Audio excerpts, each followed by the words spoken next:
Good morning, John here.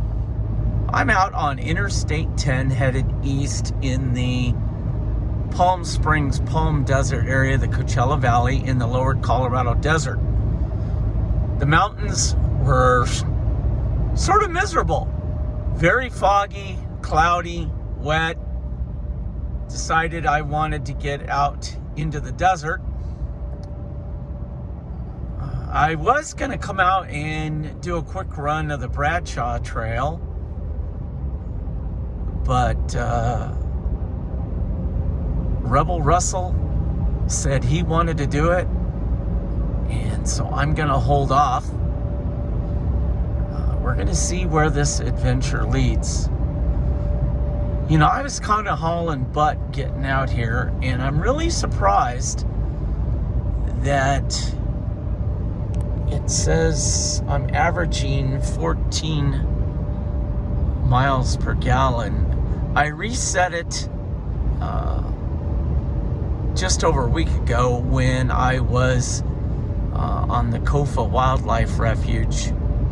And so I've been wheeling a couple times, plus running the interstate from Arizona back to SoCal once. And a couple little trips. So, you know, does this thing like gasoline? Yes. Is it interesting that, you know, gasoline keeps going higher and higher? Absolutely. But that's just one of the challenges of driving such a large vehicle. The comforts and features, of course, make up for it. A couple things showed up this week. Bed liner for the bed. I went through Amazon warehouse and bought a DZ bed liner for this truck that they said was in very good condition. And I saved a bunch of money on that. And when it showed up, I was really surprised that it was in great shape. The other thing I did is I adjusted my shell back like 1/8 of an inch. It was sitting a little forward, and I noticed that I was having to slam the back door of the shell. While I was on the phone with the guys at California Camper in Ontario, I asked about converting this Rebel to an electric lock, just like my nephew's Tacoma has, and it's $200 and takes them a couple hours.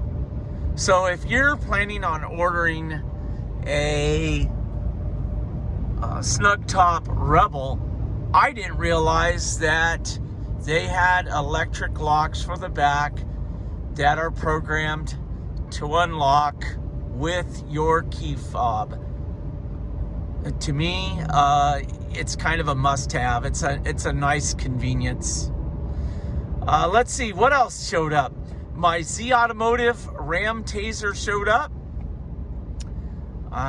Yesterday I did go online and looked at the update, watched some more YouTubes.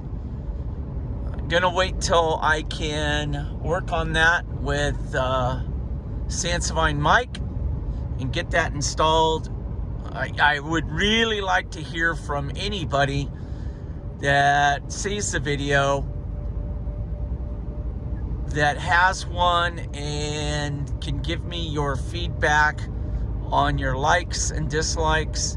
You know, for me, there's a couple features I'm really looking forward to, and one is obviously the locker engagement outside of 4 low.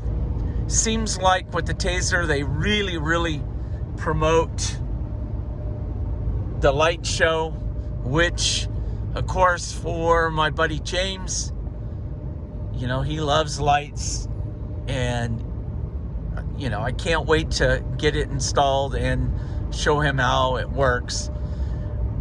But I don't want to mess it up, so that's why I'm waiting for Sansevine mic. Anyways, we'll get the old GoPro out and play with it today. I did go out and purchase a cheap little exterior mic. One thing I discovered, because when you read the reviews, everybody says, oh, they make all kinds of noise, blah, blah, blah, blah, blah. Buried in one of the comments, somebody said, well, with the cheap little mics, all that extra noise comes from using a Bluetooth connection. So I ran a little test the other day, shut the Bluetooth off on the GoPro, and guess what? The static and crackling disappeared immediately. Something to remember.